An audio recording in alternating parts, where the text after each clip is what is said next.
Before the first veils of dust have even settled on the grasslands, the predators appear. A lion climbs a stone knoll, casting its gaze as if redrawing the borders. A tiger moves along the water's edge, using the waterfall's roar to mask its steps. A cheetah tests the wind, tastes the ground with footfalls light as commas. Hyenas are not loud, but they are many and tireless. They travel in files, mark narrow passes, memorize every bottleneck where water pinches thin.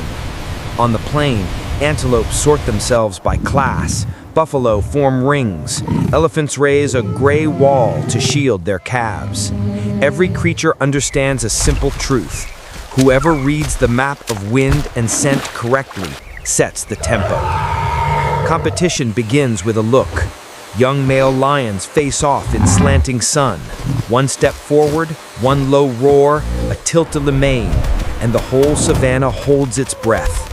At the forest edge, a leopard mother teaches an old lesson: don't chase, intercept. On the riverbank, hyenas set a pincer, cutting the herd at its cinch like a craftsman with a sharp blade. As for the tiger, once it decides, one burst is enough. Speed isn't for show. Speed is how you stamp ownership on just enough space. Boundaries are set with scent, with claw marks on trunks, with nightly patrol routes. There is no court, only the land's memory. Each mark is a note, claimed. But wild territory isn't a wall. It's a thin mist that stretches and shrinks with prey, with water, with the needs of raising young. Today the lions hold the sandy bank. Tomorrow the flood arrives, and every scent line must be rewritten. Then the storm comes, without knocking. Black cloud lids clamp over the range. Wind lays the grass flat. A rain curtain draws straight from ridge to estuary.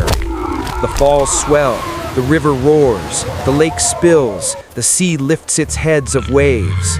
Formations break, elephants bunch calves inside, buffaloes switch formations, antelope cut across for high ground. The hunters don't vanish, they change their plans. Cheetahs use dry strips beside the torrents to launch. Lions wait at a shallow bottleneck. Hyenas watch from a dry overhang. Tigers pace the shore, letting rain wash their scent clean. Amid the uproar, the old order is swept away like a loose raft of grass. New marsh eyes open, linking lake to river. Crocodiles lie beneath duckweed, only two pupils adrift on the surface. Elephants churn channels, opening low sheer roots for the little ones. Elsewhere, hyenas snatch the fall off, while lions drag the rest to higher bank. At the river mouth, silt pulses into the sea. Baitfish mass into a sphere. Dolphins push from below. Sharks slash across. Seabirds spear down like arrows. Along the continental slope, whales sieve feed in storm-clouded water. Giant jellyfish drift slow like the ocean's clocks. When wind drops and silt settles, every species redraws its living diagram at once. Amphibians lay eggs in the new pools. Waterbirds build raft nests. Flood-tolerant trees rush a fresh tier of leaves. On land, boundaries are reset from scratch.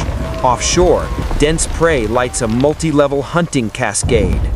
Balance isn't quiet, it's oscillation around the middle. Rain fattens prey, and predators prune with even hands. Drought arrives, and herds contract to oases to wait for the next beat.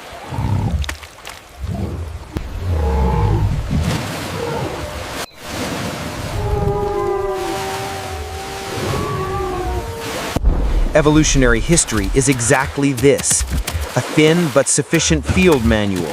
Go with water, heed the wind, use strength at the right moment, and withdraw in the right place. The ferocity isn't pointless. It is nature's way of keeping the wheel turning, so no species takes all and none is erased. And in the final frame, mountain, river, lake, fall, and sea breathing together, we see why the scales drift back towards center. Because every creature does its part under the oldest rules.